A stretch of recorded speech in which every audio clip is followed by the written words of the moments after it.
Friends, so welcome to commerce tech. मेरा नाम है यश महेश्वरी। ठीक है। और ये मेरा चैनल है कॉमर्स टेक के नाम से। मैंने यहाँ पे काफ़ी वीडियो बना रखी हैं आपकी हेल्पफुल, जो भी आपके लिए अच्छी लगे आप देख सकते हैं।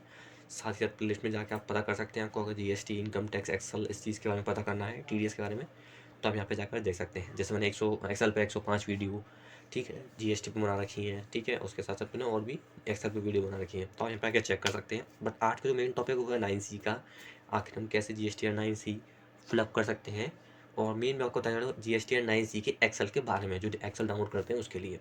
ठीक है, तो हम सबसे पहले जाएंगे न्यू टैब पे यहाँ पर, और यहाँ पे हम लिख देंगे GSTR 9C offline tool. Enter कर देंगे यहाँ पे। उसका जाएंगे हम GSTR 9C के पहले लिंक जो उस पर चले जाएंगे। यहाँ पे आपको करना है डाउनलोड पर क्लिक, यहाँ पे करना है प्रोसीड। मैंने ऑलरेडी डाउनलोड कर लिया है, तो मैं डाउनलोड नहीं करूँगा यहाँ पे कोई भी चीज़। ठीक है, ऑलरेडी मैं आपको दिखा देता हूँ। यहाँ पर ये मैं डाउनलोड कर लिया GSTR 9C, तो हम चलते सीधे फोल्डर पर जहाँ पर ये डाउनलोड हुई है। मेरी डाउनलोड हुई है यहाँ पर GSTR 9C। इसे मैं ओपन कर लूँगा यहाँ पर। उससे पहले चलते हैं इसे देखिए डेस्कटॉप पर। इसे मैं Ctrl+C करता हूँ और लेके चलता हूँ इसे आपके सामने डेस्कटॉप पर। यहाँ पर मैंने कर दिया इसको पेस्ट। आपकी यूटिलिटी यहाँ पे सामने आ गई, आप देख सकते हैं यूटिलिटी जो है यहाँ पे आ गई है। ये GSN जो है, यहाँ पे हम करेंगे इसे अनजिप। मेरा सिस्टम थोड़ा स्लो है, टाइम ले रहा है। यहाँ पे करेंगे एक्सेप्ट हियर ऑल फाइल में। ठीक है, तो ऑटोमेटिक ऐसे एक्सेप्ट हो जाएगा। तो यहाँ पे आपका फोल्डर ही आ जाएगा। इसे हम कर देंगे यहाँ पे साइड में, क्योंकि अब इसका काम नहीं है, अब काम है सिर्फ इस फोल्डर का। ठीक है, तो हम करेंगे इस फोल्डर को ओपन। इस फोल्डर के अंदर होगा एक और फोल्डर, उसको भी करना है हमें ओपन। देन यहाँ मिलेगी हमें GSTR 9C ऑफलाइन यूटिलिटी। इसे करना है हमें डाउनलोड। ठीक है, थोड़ा सा टाइम ले रहा है क्योंकि सिस्टम मेरा थोड़ा स्लो है, इसलिए यहाँ पे ये टाइम ले रहा है। ठीक है, जैसे आप इस एक्सेल को ओपन करेंगे तो ये एक्सेल जो है ओपन हो जाएगी। और मेरे केस में भी थोड़ा टाइम ले रहा है। एक मिनट, ऐसे ओपन करके देखते हैं। और तब तक के लिए अगर मान लो तक आपने अगर चैनल सब्सक्राइब नहीं किया है, तो आप हमारा चैनल सब्सक्राइब कर सकते हैं, ताकि मेरी आने वाली वीडियोस आपको जल्द से जल्द यहाँ पर मिल सके। ठीक है गाइस, तो मैं चाहूँगा आपको मेरी वीडियो जल्द से जल्द मिल सके, उसके लिए आप चैनल सब्सक्राइब कर लीजिए। तब तक मैं ये ऑफलाइन यूटिलिटी ओपन करके देखता हूँ। सिस्टम स्लो होने की वजह से यहाँ पर यूटिलिटी ओपन होने में टाइम ले रही है। ये देखिए यहाँ पे आपकी एक्सेल वाली यूटिलिटी ओपन हो रही है। यहाँ पे आपसे पूछेगा रीड ओनली, नोटिफाई, कैंसिल। मैंने नोटिफाई पर कर दिया, फिलहाल क्लिक तो रीड का मतलब ये ओनली आप रीड कर सकते हैं। मैंने कहा नोटिफाई के पर्पज़ से, क्योंकि ताकि मैं इससे यहाँ पे वर्क भी कर सकूँ। ऑलरेडी ऑल भी सीट्स यहाँ पे खुल रही है ओपन, जो मैंने कर रखी थी ज़्यादा लिंक्स की वजह से, क्लिक की वजह से। तो यहाँ पे आप देख सकते हैं इसका पहला पोर्शन जो आ रहा है, यहाँ पे लिखा हुआ है goods and service tax GSTR 9C। अगर आप यहाँ पे पहले जाएंगे तो आपको यहाँ पे और भी ऑप्शन मिलने वाले हैं। रीड राइट करना है, ये रीड राइट करना है तो रीड राइट करने वाला हूँ। वैसे तो मैं यहाँ पे चेंज करने वाला हूँ, तो वो भी यहाँ पे जाएंगे हम। आगे आप जाएंगे तो यहाँ पे आपको यहाँ पे इसके नोटिफिकेशन मिलेंगे, रीड मी 20, 21, 22 से, जो भी आपके हैं 17, 18, 19, 20 के। अगर आपको इन्हें पढ़ना है तो आप पढ़ सकते हैं, क्योंकि इसमें से वो सब चीज़ें दे रखी हैं जो आगे मैं इस शीट में आपको बताने वाला हूँ। वैसे तो आप अगर इनको भी पढ़ के आप यहाँ पर काफ़ी चीज़ें समझ सकते हैं अपने। ठीक है, किसके टेबल में कैसे आपको भरना है या कोई अमाउंट डिक्लेरेशन देनी है, तो आप यहाँ पे आराम से देख सकते हैं, क्योंकि एक एक कॉलम के बारे में जानकारी दी है। जैसे PT5 है, तो उसमें कौन कौन से डिक्लेरेशन ऑफ ग्रॉस टर्नओवर बताना है आपको, किस तरह से बताना है, किस किस में कौन कौन सा, बिल्कुल डिटेल में दे रखा है आपको यहाँ पे। अगर आपके पास अगर थोड़ा सा ज़्यादा हो तो आप इसे पढ़ सकते हैं। कोई न्यू पर्सन है, फ्रेशर है जो भरने वाला है 9C, उसके लिए। ये 17, 18 मिनट के थे पहले के, अभी हम नए वाले हैं 20, 21, 21, 22 के। हम चलेंगे सीधे होम पे। यहाँ पे आपको डालना आपकी फर्म का GST नंबर जो भी है। ठीक है, तो आप GST नंबर यहाँ पे टाइप कर देंगे। उसके आपको यहाँ पे चीज़ें चूज़ करना है आपका फाइनेंशियल ईयर, जिस ईयर के लिए आप 9C भर रहे हो। तो फिलहाल तो 23-24 चलिए, तो 23-24 का ही रहता है यहाँ पे। उसके यहाँ पे आपका जाएगा लीगल नेम, जैसे कि आपकी जो प्रोप्राइटर फर्म है या पार्टनरशिप फर्म है, तो उसका यहाँ पे नाम लिख दीजिए अपना जो भी है। ठीक है, ऑनर का नेम, अगर प्रोप्राइटरशिप में है तो ऑफ नीचे ट्रेड नेम, आपके बिजनेस का क्या ट्रेड नेम है वो। ठीक है, name of the act audit क्या आएगा वो आप लिख दीजिए, कि आपकी जो ऑडिट हुई है किस उस बेस पे हुई है। तो जैसा तो ज़्यादातर जो होता है CGST एक्ट के अंदर होती है, तो यहाँ पे अंडर द CGST एक्ट लिख दें तो बढ़िया रहेगा, अंडर द CGS एक्ट। ठीक है, उसके यहाँ पे आप प्रोसीड पे क्लिक कर देंगे। अगर कोई वैलिडेटर कुछ होता है तो आप यहाँ पे क्लिक कर सकते हैं। मैं कर दूंगा यहाँ पे प्रोसीड टू फाइल पे क्लिक। अब क्योंकि देखो मेरा पार्ट यहाँ पे ब्लैंक है, तो ऑटोमेटिकली बता देगा कि आपने कोई गलती कर रखी है यहाँ पे, तो आपका जो GST नंबर है वो यहाँ पे नहीं है। तो मैं क्या करता हूँ, कोई भी GST नंबर एक लिख देता हूँ अपने हिसाब से, जो भी मुझे लग रहा है। ठीक है, यहाँ पे ये आ गया आपका एक नंबर कम, 1, 2, 3, 4, 5, ये भी ठीक है, K1ZT।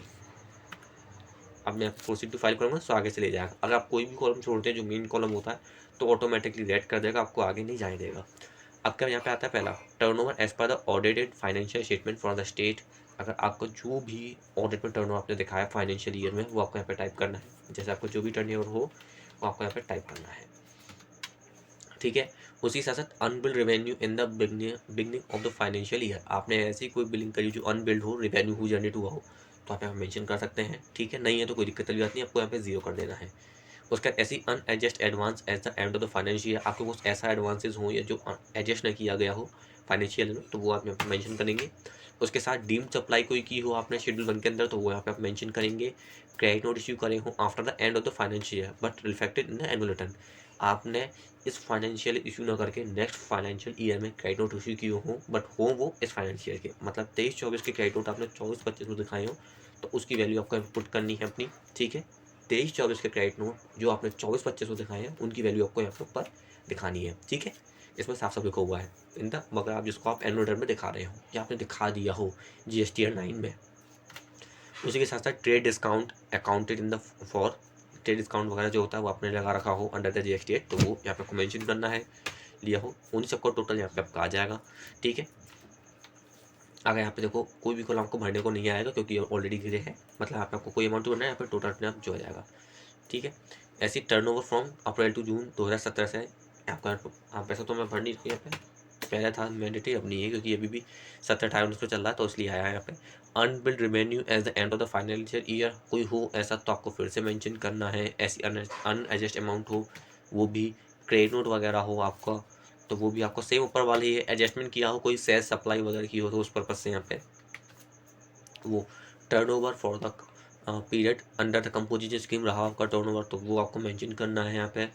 उसके साथ साथ जो आपका मान लो एडजस्टमेंट इन टर्नओवर की आपने फॉरेन एक्सचेंज फंक्शन किसी में भी एडजस्टमेंट किया हो, तो वो आएगा आपका यहाँ पे। उसका एडजस्टमेंट किया हो टर्नओवर में किसी भी रीज़न से या लिस्टेड नहीं हो पाया हो उस वजह से, तो यहाँ पे लिखना है आपको। मेरे केस में कुछ भी मैंने यहाँ पे बैंक छोड़ दिया है। एंड लास्ट वाला ऑप्शन आपका आता है क्यू वाला, उसमें आपको करना है turnover as declare in the annual return. आपने एनुअल रिटर्न में कितना टर्नओवर डिक्लेयर किया है वो आपको यहाँ पे बताना है। अगर कोई डिफरेंस आता है आपका, तो वो डिफरेंस आपको यहाँ पे बताना पड़ेगा कि आपका आखिर वो डिफरेंस आ क्यों रहा है, आपने ऐसा क्या छोड़ा है जिसके वजह से डिफरेंट आ रहा है। जैसे हम यहाँ पे 0 हो गया, अगर मानो डिफरेंस आता है तो आपको यहाँ पे डिक्लेयर करना पड़ेगा, यहाँ नहीं, इसके बराबर कॉलम PT6 में आपको रीजन डिक्लेयर करना पड़ेगा कि आपको जो डिफरेंस यहाँ पे आ रहा है वो किस बेस पे आ रहा है, अगर आता है तो उस केस में, ठीक है। यहाँ आपको सिर्फ अभी जो है टैक्सेबल टर्नओवर लेना है, यहाँ पे बता रखा है। 6 में आपको वो एरर जो होता है वो भरना पड़ता है। यहाँ आपको करना है वैलिडेट शीट, ठीक है, क्लिक करना है यहाँ पे, जैसे ही ओके करके नेक्स्ट पे क्लिक कर देना है। सेम अगर यहाँ पे आपको कोई एरर है या डिफरेंस है तो आपको फिल करना है, नहीं तो यहाँ पे आपको वैलिडेट शीट पे ओके करके नेक्स्ट कर देना है। देन आपको यहाँ पे अपना टर्नओवर आपका यहाँ पे आ जाएगा। उसके बाद आपका जो भी टर्नओवर ऐसा है एग्जेम्प्टेड है, तो वो जीरो सप्लाई की है, तो वो supply on the which tax paid by the recipient reverse charge basis हो, तो वो भी आपको यहाँ पे मेंशन करना है। आई मीन जैसे कि आपको RC वगैरह पे करते हैं तो वो वाला मैटर है यहाँ पे, ठीक है। देन यहाँ पे आपको वापस से tax turnover as per the declare liability 9 में आपने कितना दिखाया वो आपको यहाँ पे दिखाना होगा।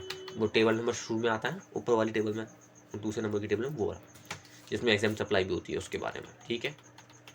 मैंने यहाँ पे टोटल भर दिया, देखो 0 हो गया यहाँ पे। अब यहाँ पे भी कोई डिफरेंस आता है आपका, तो आपको वो यहाँ पर उसका जो रीज़न है यहाँ पे आपको देना पड़ेगा। जितने भी रीज़न आपको यहाँ पे देने पड़ेंगे, आप यहाँ पे चाहे तो रीज़न बढ़ा भी सकते हैं, ऐड बटन पर क्लिक करके रीज़न 1 हो 2 हो जो भी, आप अपने रीज़न यहाँ पे बढ़ा सकते हैं। ऐसा आप हर कॉलम में कर सकते हैं, ठीक है। अगर आपका मानो सब कुछ सही है तो वैलिडेट कर दीजिए इसको एंड नेक्स्ट पर क्लिक कर दीजिए। यहाँ पे आप जैसे ही आएंगे यहाँ पे रीज़न तो आपको बताई देता है, अगर आपका रीज़न है तो आप लिख दीजिए, उसका तो उसे वैलिडेट शीट करके आगे बढ़ जाते हैं, ठीक है। ऐसे आपको यहाँ पे आपको आना है, अपनी जॉब की सेल है वो डिक्लेयर करनी है कि आपकी 5% में कितनी है, आपकी RCM कितना है, आपका 6% वगैरह जो भी वगैरह जो भी आपका जो है सो आपका पे डिक्लेयर करना होगा, ठीक है। उसके साथ कोई अदर्स है तो वो लेट फीस है, पेनल्टी दी है आपने, ठीक है, इंटरेस्ट दी है, जो भी अपने सब कुछ है वो सब आपका यहाँ पे डिक्लेयर करना है। उसी के साथ साथ यहाँ पे आपको total amount paid as declare annual return 9, आपने 9 में जितना भी कॉलम पे किया है, 6 नंबर का कॉलम जो होता है वो वाला कह रहा हूँ, ऊपर कॉलम नंबर नहीं, लाइन बाय 6, ठीक है। 1 2 3 4 5 6, जैसे टेबल नंबर आपका 8 होती है ITCL, उसके बराबर टेबल नंबर 9 जो होती है, टेबल नंबर 9 का जो भी आपका दे रखा होगा उसके अंदर जो भी टैक्स आपने डिक्लेरेशन कर रखा होगा वो आपको यहाँ पे मेंशन करना है अपना, ठीक है। टेबल नंबर 9 के मुकाबले आपको एक एक अमाउंट भरनी है। अगर कोई भी अमाउंट डिफरेंस आता है आपका, और एक का बता दूँ आपकी वो चीज़ जो है यहाँ पे आपकी 9 से मैच होनी चाहिए, ठीक है। ऐसा ना हो कोई इसमें अंतर हो, ये आपने यहाँ पे पैसों में अंतर कर दिया हो, ऐसा ना हो, ठीक है। टेबल 9 वाला अमाउंट जो है, टोटल अमाउंट जितना आपके पे किया है सेल वाला, वो आपको यहाँ पे लिखना है, क्योंकि 9 में भी वही होता है, ठीक है। वो आपको यहाँ पे लिखना है। पे का मतलब ये नहीं है कि आपका जो अपने कैश लेते हुए पे किया बोला, नहीं, टोटल जो आपका जो पेड हुआ है वो।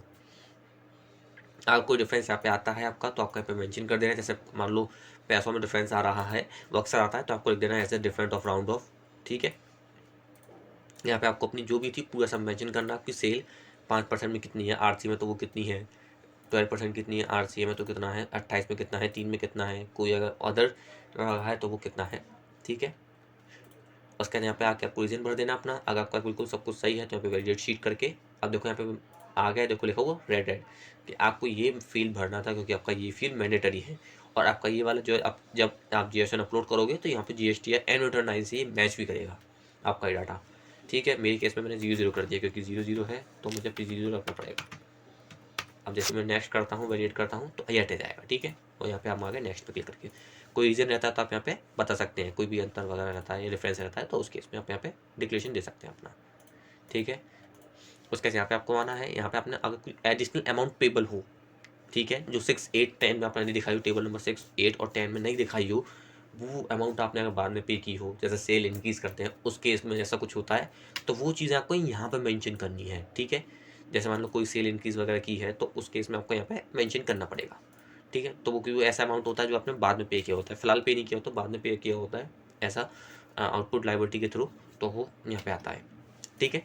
और भी अमाउंट्स हो सकते हैं जो आ सकते हैं यहाँ पे, इंटरेस्ट, लेट फीस, पेनल्टी कुछ ऐसी हो वो आपके यहाँ पे आएंगी, अगर रहती हैं तो। नहीं है तो इसे जीरो रहने दीजिए, ज़्यादातर केस में जीरो ही रहता है ये सब कुछ, ठीक है, क्योंकि ऐसा कुछ होता ही नहीं है, मतलब होता है बहुत कम केसेस में होता है। जैसे आईटीसी टोटल आपकी कितनी है, आपके अकाउंट ऑफ ऑडिट में कितनी दिखाई है एनुअल रिटर्न में वो, ठीक है। उसके बाद ITC of booked in the financial आपने कितनी करी है क्लेम, वो ITC booked in current financial but claimed in subsequent financial year. ऐसी आईटीसी जो आपकी 23-24 की आईटीसी अपने 24-25 में क्लेम की तो आपको यहाँ दिखानी है, ठीक है। चाहे वो प्लस में हो या माइनस में रिवर्स की हो तो वो भी आपको यहाँ पे दिखानी पड़ेगी, चाहे आपने क्लेम की हो वो भी, ठीक है। यहाँ पे टोटल आ जाएगा आपको जो भी होगा ABC करके, एंड देन आपने आईटीसी क्लेम कितनी की है 9 में वो आपको मेंशन करनी है। तो मेरे केस में भी 0 है तो मैंने 0 भर दी है फिलहाल, क्योंकि मेरे पास अभी कोई डाटा नहीं है तो मैंने 0 भर दी है यहाँ पे। अगर होती है तो आप यहाँ पे भर सकते हैं। उसका आपको यहाँ पे वैलिडेट शीट कर देना है, एंड देन नेक्स्ट करके आगे बढ़ देना है। कोई एरर हो, कोई डिफरेंस हो तो आप यहाँ पे पढ़ सकते हैं, नहीं तो आपको फिर से वैलिडेट शीट करके आगे बढ़ देना है। यहाँ पे आपको दिखाना है कि कौन कौन सी आपकी आईटी से आपने क्लेम कर रहे हैं, जैसे परचेज पे, फ्रेट पे, पावर ऑफ फ्यूल पे, इंपोर्ट ऑफ गुड्स पे, rent, insurance, royalty, stationery, bank charges. अगर उन सब पे आप आईटीसी क्लेम करते हैं तो उनकी टैक्सेबल वैल्यू यहाँ पे मेंशन करनी है, और साथ ही साथ टोटल आईटीसी आप कितनी क्लेम कर रहे हैं वो, और आप टोटल अमाउंट ऑफ आईटीसी कितना है वो, और आपके लिए कौन कौन सी एलिजिबल आईटीसी आपने जो जो क्लेम किए आपको यहाँ मेंशन करनी है। मतलब आपके 2A में कितने बिल शो है टोटल वो, उनमें से कितनी आईटीसी शो हुई टोटल की वो, और आपने कितनों को एलिजिबल किया अपने लिए वो आपको मेंशन करना है, ठीक है। उसके साथ साथ यहाँ पे आईटीसी जो क्लेम की अपने 9 में वो आपको यहाँ मेंशन करनी है, वही डिफरेंस आपका आगे चलेगा। अगर यहाँ कोई डिफरेंस आता है, एरर आता है तो आपको बता दिया जाएगा, आपको उस एरर का यहाँ पे डिफाइन करना पड़ेगा, ठीक है। नेक्स्ट वाले कॉलम में 15वें कॉलम में नेक्स्ट चलते हैं 16वें कॉलम में। यहाँ पे टैक्स पेबल ऑन कंसिल डिफरेंस इन आईटीसी। अगर आईटीसी डिफरेंस होता है, आपने टैक्स पे भी किया है तो उस केस में आपको यहाँ पे दिखाना पड़ेगा, ठीक है। एक्स्ट्रा टैक्स पेबल हुआ हो, ऐसा कोई टैक्स पेबल वो अनरिकंसिल्ड हो difference in ITC due to the reason 13 और 15, स्पेसिफिक रीजन होता है वो। वैसे तो बहुत कम होता है, बट अगर जब बड़े केस आते हैं तो उसमें ऐसा होता है, ठीक है। वैसे तो 0 रखते हैं, तो इसे 0 नेक्स्ट चलते हैं 59 टेबल पे। यहाँ पे लिखा हुआ है एक अलग चीज़, additional liability due to non reconciliation, ठीक है। तो ऐसे कोई मतलब ऐसी एडिशनल लाइबिलिटी हो जो आपकी अभी तक की नहीं आई हो किसी में भी, तो वो आपको यहाँ मेंशन करनी है। एडिशनल लाइबिलिटी जो भी आपकी हो उस आपको यहाँ मेंशन करनी होगी, एक एक करके परसेंटेज वाइड हो वो, ठीक है। चाहे वो इनपुट टैक्स क्रेडिट हो वो, जिसको आपने टू बी पेड किया थ्रो कैश में, जिसको आपने पे किया कैश में, चाहे वो CGST में हो, SGST में हो, IGST में हो, कैसे भी हो, ठीक है। कैसे भी अमाउंट को यहाँ पे दिखाना ही है, जैसे आउट डिमांड वगैरह रिफंड वगैरह समय पे दिया हुआ है, ठीक है। Outstanding demand to be settled हुई हो, कुछ ऐसा कुछ हो, यहाँ पर मैटर आपको यहाँ पे दिखाना पड़ेगा, ठीक है। वो ज़्यादातर बड़े केसों में होता है ऐसा, बट नॉर्मल आपकी रिटर्न जा रही है तो उसमें ऐसा नहीं होता है। तो आपके टोटल जितने भी कॉलम थे 5 to 50 यहाँ तक के मैंने आपको यहाँ बता दिए। टोटल 5 से लेके 16 तक के जो भी था कॉल मैंने बता दिए हैं 9C के अंदर। तो ये थी इसकी नई बेसिक डिटेल एक्सेल की। उसके बाद आपकी अगर मान लो ये सब फिल हो जाती है, उसके बाद यहाँ पे आपको जाना है generate JS1 file to upload GST 9C on the portal. यहाँ पे आपको क्लिक कर देना है, तो आपकी जो JS1 है आपकी यहाँ पे बनने को तैयार हो जाएगी। थोड़ा सा टाइम ले रहा है। यहाँ पे आपको जाना है, मैं लूँगा आपका अपना काम पर डेस्कटॉप पे, तो मैं गया डेस्कटॉप पे, क्लिक कर दिया है और देन यहाँ पे सेव कर दिया। ये आपकी जो JS1 बन गई है। अगर मान लो इन द फर्दर केस आपके JS1 में कोई भी दिक्कत आती है या 9C में एरर आता है अपलोड करते समय, उस वापस से जो एरर आता है उसको आप डाउनलोड कर लीजिए JS1 में, ठीक है। उसको JS1 को यहाँ पे आपको अपलोड कर देना है open GST 9C error file में। यहाँ पे आप जैसे JS1 अपलोड कर देंगे तो जितने भी एरर होंगे यहाँ पे आपको खोल के बता देगा कि आपको एरर कहाँ पे आ रहा है 9C की, किस टेबल में कैसे कैसे एरर आ रहा है। तो हम यहाँ से उस एरर को यहाँ पे उससे यहाँ से सही कर सकते हैं, ठीक है। एक चीज़ यहाँ पे मैंने आपको ये बता दी है। यहाँ पे ऐसे क्लिक करता हूँ मैं, आपको जो भी JS1 आप जैसे उसे लेंगे ओपन करेंगे तो यहाँ पे ओपन हो जाएगी, ठीक है। फिलहाल मेरे केस में कोई नहीं है तो मैंने यहाँ पे इसे ओके कर दिया है। ओके करते ही अब मैं देखता हूँ, अब मैं आपको दिखाता हूँ कहाँ पे वो डाटा बना होगा मेरा। मैंने इसे गया यहाँ पे, ये देखिए वो JS1 आपके तैयार है। आपको ये JS1 डायरेक्ट अपनी पोर्टल पे अपलोड कर देनी है। अगर कोई एरर नहीं आता तो आप डायरेक्ट फाइल कर सकते हैं। कोई एरर आता है तो आपको वापस इस पर आके JS1 पे यहाँ पे एक्सेल में डाउनलोड करनी है। और यहाँ पर आपको चेक करना है कि वो एरर किस कॉलम में और किस टेबल में आ रहा है। उस एरर को फिर से ठीक करके आप वापस से अपलोड करेंगे, जनरेट अपनी JS1 दोबारा से जनरेट करके फिर से अपलोड करनी है, ठीक है। मिलते हैं नेक्स्ट वीडियो में। कोई भी डाउट रहा तो आप हमें कमेंट कर सकते हैं, बाकी की मिलते हैं हम अपनी नेक्स्ट वीडियो में।